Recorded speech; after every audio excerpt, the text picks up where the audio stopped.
Please welcome the next congressman from Georgia's 3rd Congressional District, Brian Jack.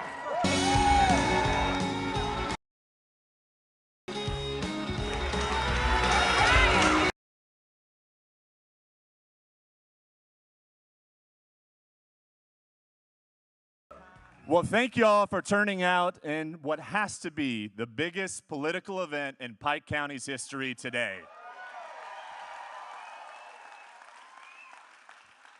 My name is Brian Jack. I'm from Fayette County, just next door, and I am proud to stand before you today as the Republican nominee for Georgia's 3rd Congressional District. I won the nomination with the support of many of you in this room, and I also won the nomination with the endorsement of President Donald J. Trump, without question, the most powerful endorsement in the history of Republican politics. And before we get on our introductions, I think we owe a measure of gratitude and appreciation for the people who enabled us to assemble here in this pillar of the community. Let's give a round of applause to Pastor Billy Smith and the Christ Chapel team.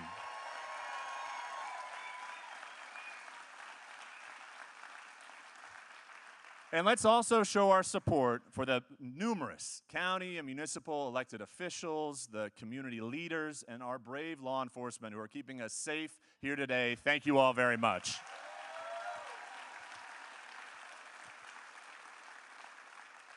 So, to introductions. First, we are honored to be joined here today by a man who previously was an incredible state senator from just a few counties away. He's someone who went to my high school and then went on to the University of Georgia, where he played football.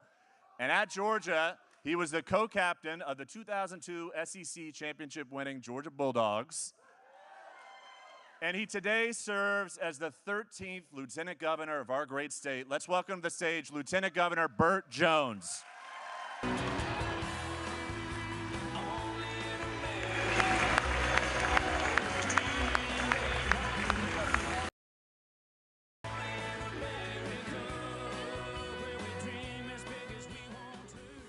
And now, for the introduction we've all been waiting for. The reason we're here today is a man for whom I've worked the last 8 years of my life. He is the first president to visit Pike County since the 1930s, when FDR used to fish at Flat Shoals and he played checkers at that rock store off Highway 19. And in 2020, this man won Pike County with 85% of the vote, a record. And I don't know about y'all, but I think we'll break another record this November for the 45th and 47th President of the United States of America, President Donald J. Trump.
Well, thank you very much.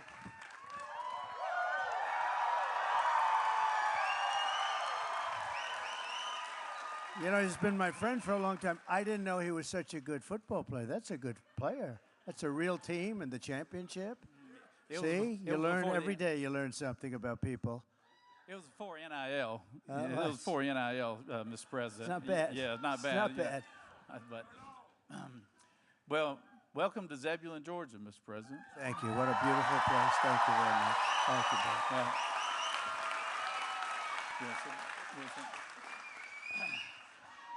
It is, wow, this is a packed house here, Mr. President, and there's thousands more outside, too. A lot of people all along the highways. We're driving up, and there's a lot of love. We're going to have a big election. We're going to have a November 5th, and you'll probably, many of you have, who's already voted?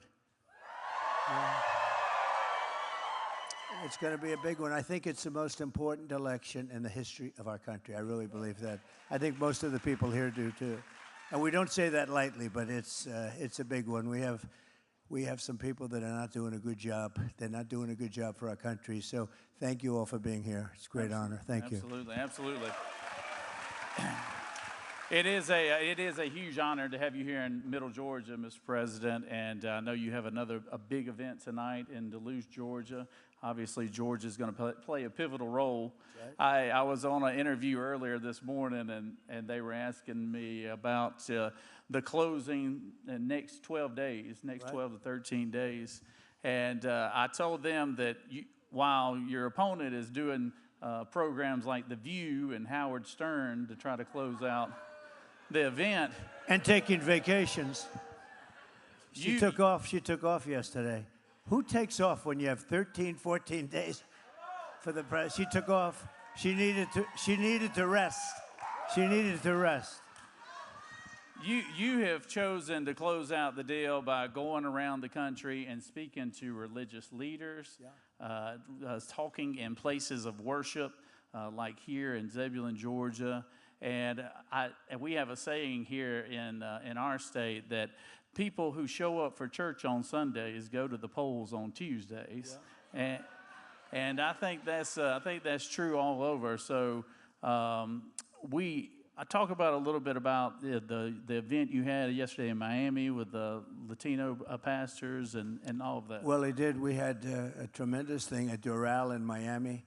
And it was a beautiful day, and we had pastors, we had a lot of Hispanics, and we're setting every record with Hispanics. Nobody's ever seen anything like it. Great people, very industrious, hardworking, smart, beautiful people. And we've really, I guess we're setting the record already. It's going to be set. And we have actually something, a couple of polls just came out. We're at 56%. You know, normally, like guys like Romney, anybody like Romney? Guys like Romney, we're getting just a few points, and here we are with the potential to actually win, which hasn't been done maybe forever, almost forever with the Republican Party, all along the border and all along in Texas and other places along the line where, by the way, they're working very hard to keep some very bad people out of our country. If you take a look at what they've done with our border, it's so bad. I think it's the biggest, actually, just to skip over to it. I think it's the single biggest problem we have. We talk about inflation, and it's horrible, and the economy, but you take a look at inflation, and the biggest problem to me is the border, where they allow murderers into our country, they allow prisoners into our country, they empty out their prisons from all over the world, and to me, it's the biggest problem that we have. I think it's the number one thing, and we're going to do something. We're going to do something to stop it very quickly. We built hundreds of miles of wall. We were doing great, and we had the greatest, we had the most successful. The day I left office, you've seen that very famous chart. I love that chart. I love it. I love that. But, well, there it is. But if you take a look at that part, that's pretty good. They do a very good job back there. They never know when I'm going to introduce it. And usually I don't, usually I don't introduce it, but I did that one day, and I turned to the right to look, and I'm glad I turned. Otherwise, I wouldn't be with you right now. But if you look at the arrow on the bottom, the arrow on the bottom, that was the day I left office, and that was the lowest day we've had in terms of illegals coming into our country. And that included drugs and human trafficking, and mostly in women, by the way. And we had it really going. And then you take a look at what happened right after I left. What they've done to our country is just not describable. Well, we're glad you're here, too. You made it through that, too, as well, Mr. President. And what we're going to do today, and I want to, before we start with our first question here in this town hall, I want to brag on you a little bit because, the people only get to see you from afar, and there's very few of us that get to interact with you one-on-one. I want to tell you, this is a great guy to be around. I mean, he's a guy's guy right here. And he also has a big heart. And I just want to tell you a quick story that the national news media never covered about him. But when we had the hurricanes that hit, we had Hurricane Helena that hit southeast Georgia a couple of weeks ago. Number one, he was the first person on the ground in Valdosta, Georgia, right after those storms. And after I got to go and look at some of the communities that were hit, and they were hit hard, it was generational change there. I said to myself, I've got to do something about this. And I ended up calling a good friend, Georgia native of mine, named Jason Aldean. Y'all know Jason? Jason was doing a concert in Macon, Georgia. I said, Jason, I know you're from Macon, and I'm glad I'm coming to your concert. How about us team up together and do a little hurricane relief fund for the victims of the hurricane? And of course, Jason agreed wholeheartedly. But then I called this man, and at 7:30 in the morning, one ring, he picks up the phone. He goes, "Hello, Burt," you know. And he doesn't ever waste any time. He's all business. He goes, "How we doing in Georgia, Burt?" You know. I said, "We're doing great." I was like, "Look, I told him about the storm, and he was very obviously aware of it." And immediately I said, "Look, Jason Aldean and I are going to do something this Saturday night. Would you like to be a part?" Without hesitation, he said, "Yes, absolutely." He said something to somebody in the background, said, "Hey, let's put together something for Burt Jones and Jason Aldean, and let's team up with them."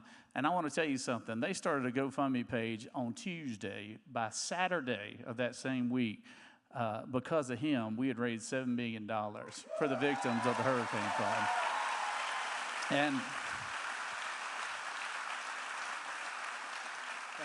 And that was significant. I just want to thank you in front of this audience. And Jason is terrific, by the way. He's always the first to jump in, along with you. And you have a great lieutenant governor. And I have to tell you, Burt and I have spoken about it. We also had a lot of help from your governor. He's been really great, and so we appreciate that. We've been all working together. You know, Georgia got hit so hard, and it worked very well over here from the standpoint of people getting together and helping. FEMA has had a hard time. Nobody knows exactly why, but the federal government's response was, I don't know if it was as bad here as it was in North Carolina. I was in North Carolina yesterday, 3 different stops, and I followed it in. I actually followed the hurricane in. I went there, and it is not even believable, but FEMA, meaning the White House, did not do their job. They did not do their job, and we got to change it. We had a great FEMA when we were doing it. We had some problems, too, when FEMA came in and they handled it, but they're not. And they spent a lot of their money on other things. You know that. They spent a lot of their money on the illegal migrants coming in, almost $1 billion. And there was no money, and so now they're going to have a special session in Congress to try and get money. And it's too bad. It's too bad. But you know who did help us, though? Elon Musk. He helped us because they needed Starlink. I said, "What's Starlink?" They were telling me, "Sir, do you know Elon Musk?" I said, "Yeah, he endorsed me, right?" I said, "Yeah, he's great." He said, "You see that rocket ship come in the other day? Whoever saw anything like that?" Only Elon. I said, "Is that yours?" He said, "That's mine. That's the only one that can do it." But anyway, he needed Starlink. They needed Starlink badly in North Carolina. And I called him. I said, "Elon, they have a big problem." They had no communication. People were dying. He saved a lot of lives. And he had it over there so fast, it was amazing. They couldn't get it because it's hard to get. And it was sort of interesting because I was on the phone with him, And I said, Starlink, and we're talking a little bit, and the person called me that needed it so badly in North Carolina. During my call with Elon, I hadn't hung up. He said, thank you, sir, for getting a Starlink. I said, how did you call them? How did you talk to them? We're still on the phone. He said, well, I have ways of doing things. But he got that to them right away, and it made a very big difference. Also, they got it into Georgia. So I want to thank Elon for being really very gracious and smart. Absolutely. Thank you. Well, Mr. President, if it's all right with you, I know we've got some folks here that would love to get to ask you questions directly. Okay. It is something that we're glad to be here in the church, and we do thank Pastor Billy Smith. I tell folks all the time that we're not complicated here in Georgia. We love our God, we love our country, and we love college football. Right? And we know prayers can be answered because the good Lord gave us Kirby Smart at the University of Georgia. And I think he's going to deliver you back to the White House for us. So he's doing a good job. I've got a young man, Matthew. Matthew has a question. There he is, right there, sir. Hello. Hi, Matthew. Want to use mine? Thank you. President Trump, is an honor. First off, please know that me and my family, and I know so many other Christians here in Georgia, are praying for you, praying for your family, and praying that the Lord will deliver you. Amen. Amen. And we're praying that the Lord will deliver you back in the White House very soon. Amen. Thank you.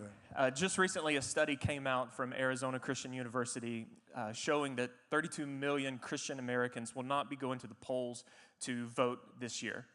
If you could share a final message to those Christians to encourage them to go to the polls, what would your message be? Well, it's interesting, Matthew, that if you look over the last 30 years or so, for whatever reason, Christians are not tremendous voters in terms of percentage. If they were, we'd never lose an election. We wouldn't have had these people in office. We would never lose an election. And I think they are. I think we've really energized a lot of people this time because they've seen how bad it is. This last 4 years it's been a horror show, an absolute horror show. And I think we're going to see those numbers go way up. I'm almost sure of it, and I'm even hearing that from statistically because you see what's coming in. And by the way, record numbers of votes are coming in, so that's supposed to be a good thing for us. And we have to make sure too big to rig. We want to make it too big to rig, right? Mm-hmm. But if they did, we would literally never lose an election. And there's persecution going on, and especially, I don't know if you've heard, with Catholics. I don't know what's going on with Catholics. Why are they after Catholics? But the Catholics are being persecuted. School boards are being persecuted. Parents. This group is not a nice group of people. You think they're stupid, and they are really pretty dumb. But when you look at what the policies, what they've done to this country, but they're vicious people. They're vicious, vicious people. And people are being persecuted, people of religion. And you saw it a little bit during COVID, where you'd have a service outside, everybody's 5 yards away and everything, and they're coming and arresting people. It's very bad. But I think you're going to see a big change. I think you're going to see it now, and hopefully we're going to keep it going. Without religion, it's like the glue that holds it all together. This would be a different country. The religion and all of it, virtually all of them are going, if you look at a path, wasn't helped by COVID, by the way. When you had COVID, all of a sudden, people started thinking a little bit differently, and they, got used to a different way of life for a long period of time, and maybe it didn't quite come back. But it's going this way. If we ever had it going up, it would, and I think we're going to get it up. I really believe it. I think this election is important for even that reason, for everything. It's so important, but it's such a good question. You know who else are hard voters? Are NRA people, rifles and guns, people that own guns. They vote in a very small proportion. If they ever voted, you could never lose. And in fact, the Democrats, the radical left, used to fear them, and now they don't fear them any longer because they don't vote to the extent that they should. And look, we're Second Amendment. I think everyone in this room is Second Amendment and Second Amendment people. Right? Thank you, Matthew. Appreciate it. Thank you very much. Thank you very thanks. Thank you, Matthew. And Mr. President, we've had a lot of early votes, over 2 million early votes as of today. Right. So it's a record. It is a record. It is a record. So those who have not voted, please go and vote. Get your family, get your friends. If you don't have any friends, go make one and go vote, because it's too important right here. So I've got Jake. Jake, what the next one? There's Jake right there. Check, check. Mr. President, it's an honor. Thank you. My name is Jake Ayers. I'm the mayor for the city of Hogansville, a small city in Troup County, Georgia, just next door. Is he a good mayor? Yes? While you were president, you delivered a significant grant that greatly impacted our community. And I think I can speak on behalf of every small town in Georgia. We are very thankful for your support of rural Georgia and rural America. So thank you so much for that. Thank you very much. However, I think one of the most pressing things on a global scale is your support for Israel. So how do you plan to support and protect Israel and the Jewish community now when you become the next president? Thank you very much. Good question. And it's so interesting, but evangelicals and so many people support Israel so much more. It's not just a Jewish people. It's so many Christians are so supportive of Israel. And, you know, they say, and I would agree with this 100%, nobody's done what I've done for Israel.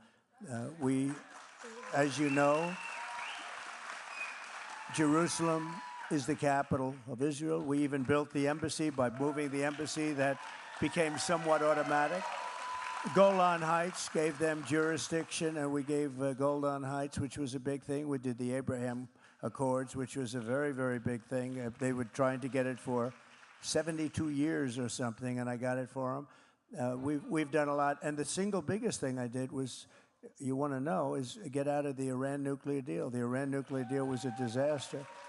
And unfortunately, Biden and Kamala, nobody knows her as Harris. Do you ever do? I talk about it all the time. You say Harris. Everyone says, who is that?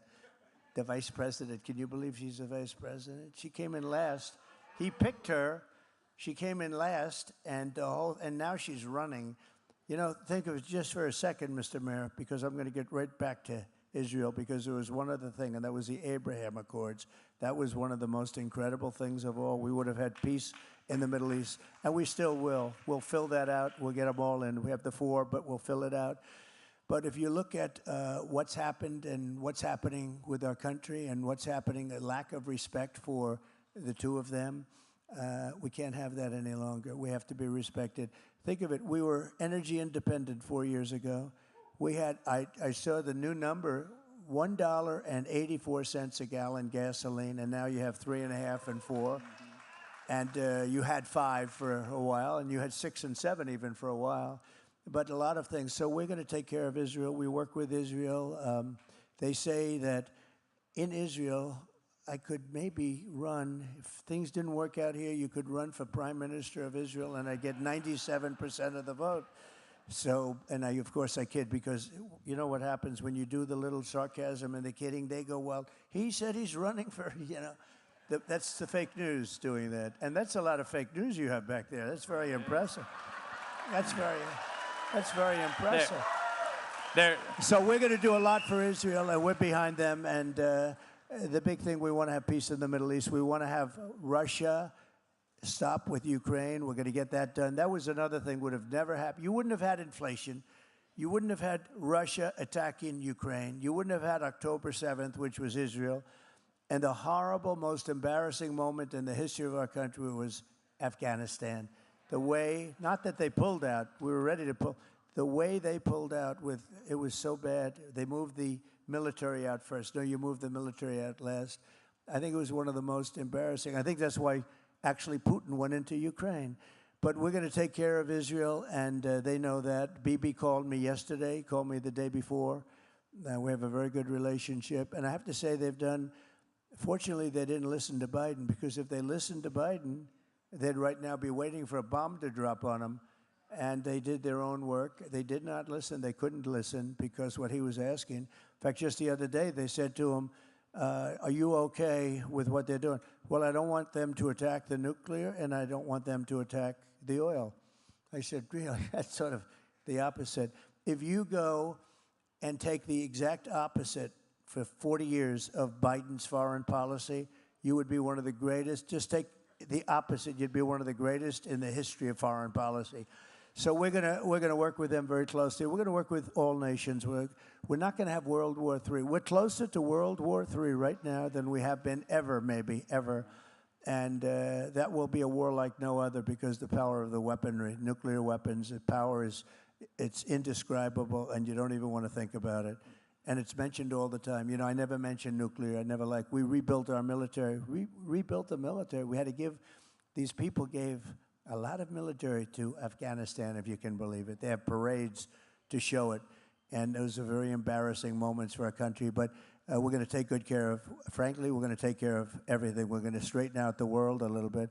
One thing, if I could, somebody that a lot of people respect a lot, Viktor Orban from Hungary. So he's the prime minister, and he made the statement. He said, when Trump comes back as president, everything's going to be perfect. And it was for 4 years. And I know exactly what he was talking about. Thank you, Mr. Mayor. Thank you very much. Thank you, Mayor. Thank you, Jake. That crowd you were pointing to, they're not regular members. That crowd back in the back, they're not regular members. That's overflow. So, yeah, that's overflow. That's right. It's a good crowd. As they would say, they're not from around here, you know. So we do have a local business owner here, Mr. President, local restaurant owner, Stephanie. Great food, great place, very popular place, and she has a question for you here, Mr. President. Hi, Stephanie. Hello. First and foremost, I want to thank God for having you and everybody here. Yeah. I think we have to stand up. A woman, we stand, right? For a man, we don't have to, right? Go ahead, please. Well, my name is Stephanie, like he said, and my mom is actually the owner, Erica Frost. And we have been in business for almost 20 years in the beautiful city of Zebulon. And we have been serving the most wonderful customers that we have here that have been coming in and out of our doors. We have been serving the most delicious and most outstanding foods that we have here. And we have been hit these past 4 years with an economy that has been taking us down. So inflation, largely. Yes, inflation. A large inflation, where has put us in a balance. Either we raise our prices and lose clientele, or if we don't raise our prices, we won't make any profit. So my question to you is, how can you help these small town businesses become great and successful? So during my 4 years, I'll bet you did the best business, right? Everybody says it. They all say it. In fact, now I put in the speeches at the beginning, were you better off 4 years ago? Everyone goes crazy. So he said I saved his business. Good. Thank you very much, sir.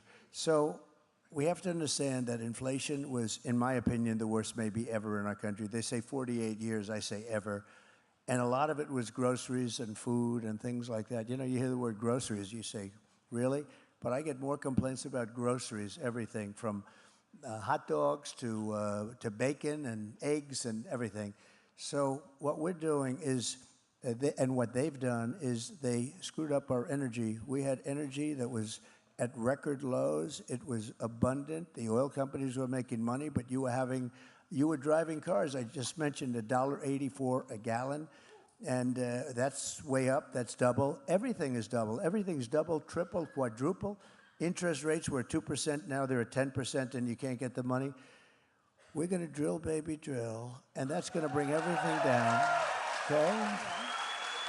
That's going to bring everything down because it's such a big component of the fabric of our life economically.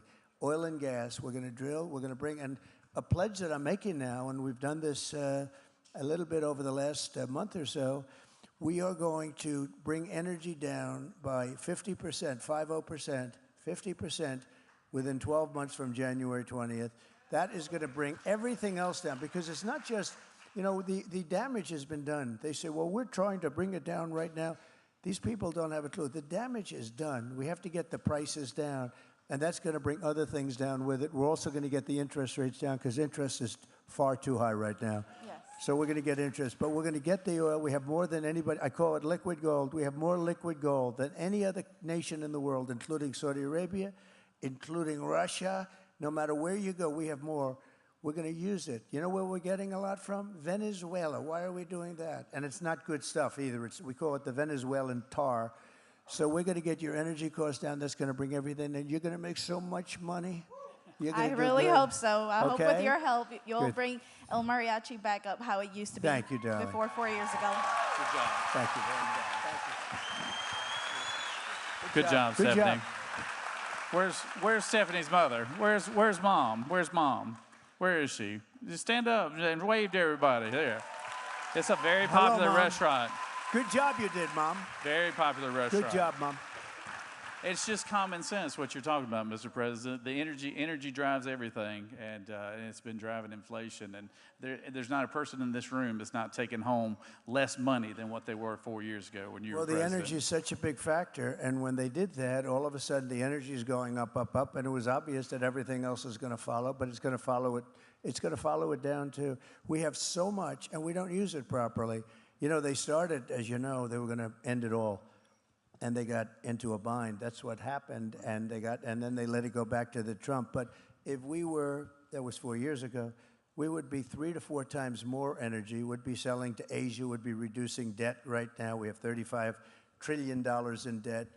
We're going to make this country so good. One of the things we talk about is, as an example, Detroit is doing very poorly because they're taking our car business, other countries.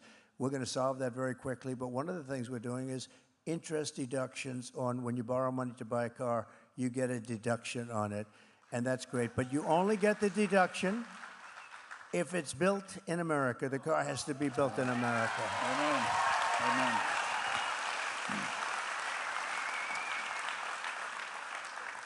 We have a local, we have a, Thank you. I like that person. we have a local state senator, somebody I've served with for a long time, Mr. Senator Marty Harbin here, sir. Hi, Marty. Mr. President, we are grateful to have you here, and I have the great honor of representing Pike County in the Georgia State Senate. So we are grateful to have you. Thank you, Marty. And he's wearing a beautiful tie. That's He's wearing a beautiful tie. It's a Trump tie, so I like it. Mr. President, we have seen drugs coming into our community as never before, as we've watched the border as an open door highway, if you will, to bring drugs in, which supposedly was being overseen by Kamala Harris, the border czar, which doesn't know where the border is. My question to you is, how quickly can you shut down the border for us to stop the drugs from coming in?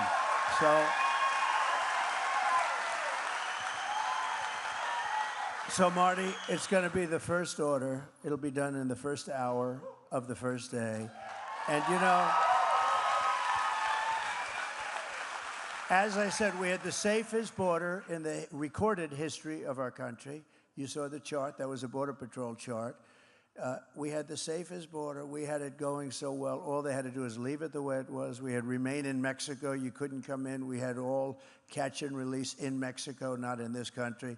We had the best border. It was so good and only going to get better. And now we have the worst border ever in the world.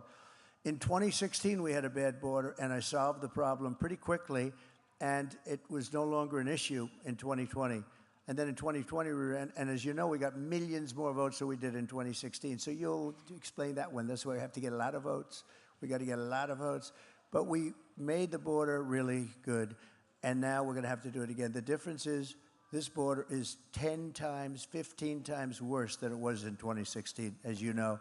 But we're going to stop it, and we're going to deport all of these criminals that have been brought into the country. All right. Thank you, Marty. Good. Thank you, Mr. President. Thank you. I know we have a big crowd out there, Mr. President, but I just wanted to close with this. I know they're wanting me to speed this process up, but it's been such a treat having you in this room and answering Look questions. at all these people. You know who they are? Yeah, yeah. The fake news. The fake news. There's usually an offering plate. There's always an offering plate at the exit door. That's a lot of people. That's a lot of people.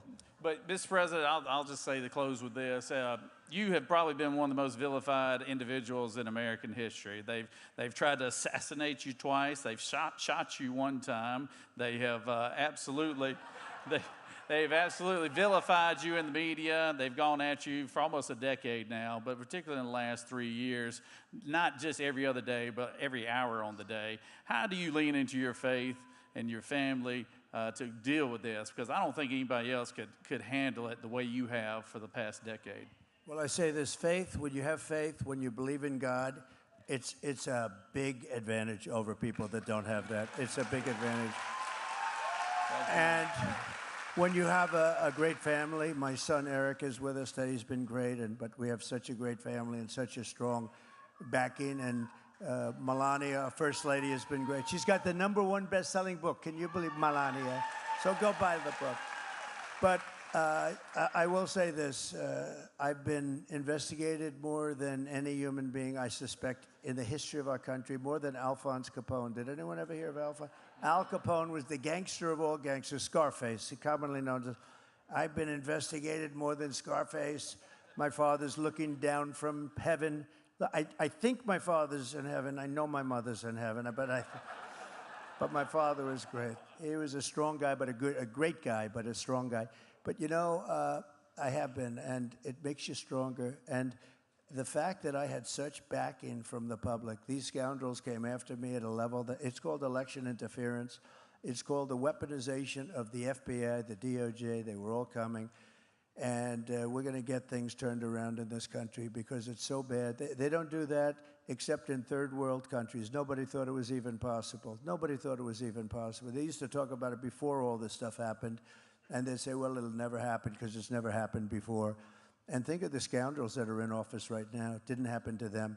So I just want to thank you, actually, for your support because it actually made me more popular. A great woman said to me, sir, when you first got in trouble in New York over nothing, since then I've gone to the bridge and I've waved the flag. Where is that woman? She was so, stand up, please. Stand up. She was so incredible. I said, no. Thank you, darling. No, she said to me, she said, you know, I really liked you a lot, but I really loved you when they went after you so unfairly. And from that day on, there was nobody else but Trump. I remember you, okay? Thank you, darling. Thank you. Well, thank you very much. We have time for one more question, Mr. President. Obviously, this room is packed, but there's a huge crowd outside. And I think that last question is going to come from a young man out there named Ben. Maybe that was him we just heard. But okay, let's hear what he has to say. But is Ben available? There he is, right there. Hey, President Trump, my name is Ben, and I will be voting for the first time in 13 days. I'd like to own a home someday and start a family, and I'm even pursuing to be a pastor. And I'd like to know, what should I know before I go vote? So I have an idea. Are you right outside now? Let's go outside and talk to them. Okay, let's do that. You know why? Let's do that. They've got thousands of people outside. And you know what? You guys follow us out. Let's all go together, okay? Thank you very much. Let's all go together.